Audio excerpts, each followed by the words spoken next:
The backyard was alive with color and noise. Our Atlanta home had transformed into a carnival of glowing string lights, thumping music, and the clinking of beer bottles beneath a starlit sky. Friends and neighbors filled the space, laughter rolling through the warm June air as we celebrated our neighbor's big promotion. Megan, my wife, was the heart of the party. Her red dress drew every gaze as she laughed and danced, her smile bright but empty to me.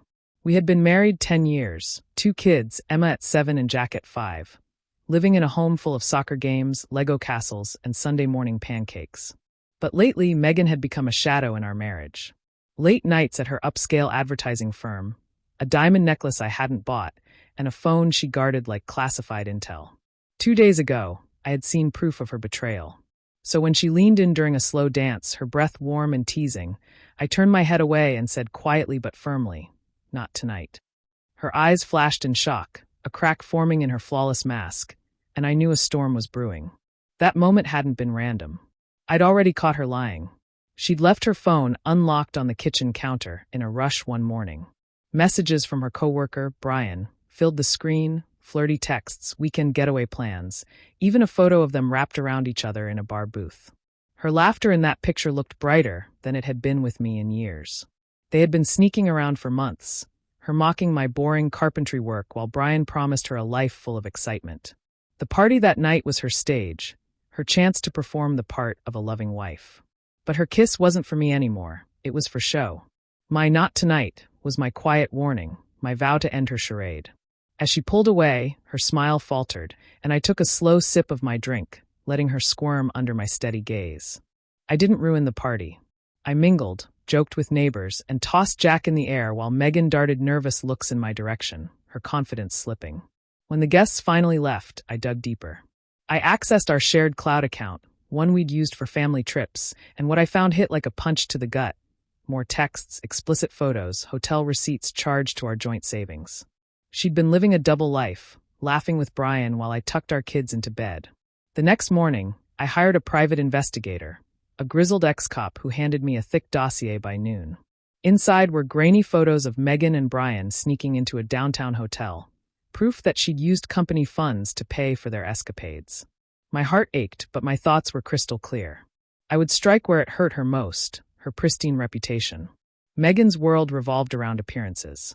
She was the perfect wife, the star of her firm's ad campaigns, the envy of our suburban circle. I consulted a lawyer, locked down our finances, and filed for divorce with primary custody of Emma and Jack. Her affair wasn't just a betrayal. It was a robbery of trust, of the foundation of our family. I didn't plan to yell or plead. I would let the truth destroy her lies. Her firm's annual charity gala was coming up, a glittering event where Megan was set to pitch to elite clients. It was her chance to shine. I decided that would be the night her mask shattered. I sent an anonymous file to her company's HR department, a digital bomb filled with her texts, hotel receipts, steamy photos, and undeniable evidence of expense account fraud. A friend of mine, a junior copywriter at her firm who owed me a favor, kept me updated via text as chaos unfolded. Megan, dressed in a sleek black gown, had stepped onto the stage, her smile radiant as ever. But then the giant screen behind her flickered. Instead of her presentation, the audience saw her messages with Brian. One reading, "Can't wait to see you tonight," followed by a photo of them kissing in a hotel elevator.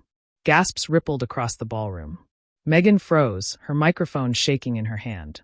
HR representatives rushed to the stage, announcing her immediate suspension while Brian, her married lover, was escorted out, fired on the spot. What was meant to be her crowning moment became a public disaster. She came home just past midnight, her mascara streaked, her voice raw as she shouted at me, accusing me of sabotage. "It was just a fling, Tom. You didn't have to ruin me," she cried, tears splattering on the hardwood. I stayed calm. I pulled up the investigator's photos on my phone. Her and Brian tangled together in a dimly lit bar, lost in each other. "You tried to kiss me like I was stupid," I said evenly. "I'm not your audience anymore." I handed her the signed divorce papers and gestured to the suitcase by the door. "Be gone by morning." She pleaded, sobbing about Emma and Jack, but I was finished with her act. I'd already moved the kids to my sister's house, away from the wreckage. The fallout was brutal. Megan's friends, our neighbors, even her Pilates group, all vanished as the scandal spread like wildfire through our tight-knit community.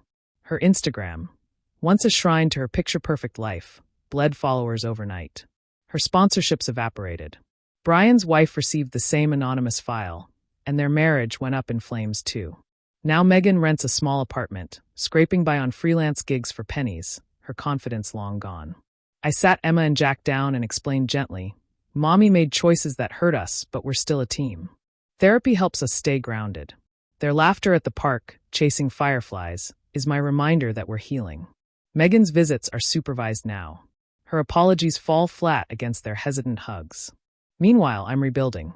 My carpentry business landed a big contract making custom furniture for a boutique hotel. I coach Jack's soccer team, his cheers echoing across the field. I've even started dipping my toes into dating again, looking for loyalty, not flash. Every week, Megan calls, her voice trembling, begging for another chance. But that night at the party still echoes in my mind. Her kiss had been a lie, her last performance. My not tonight wasn't rejection. It was the beginning of her downfall. She thought she could deceive me. I showed her the cost of her double life. Emma's latest drawing hangs on the fridge. Me, her, and Jack beneath a bright yellow sun. No mother in sight.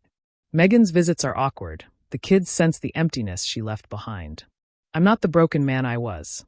I'm a father forged by betrayal, rebuilding a life built on truth and strength. Her affair with Brian destroyed our marriage, but my response at that gala destroyed her illusion.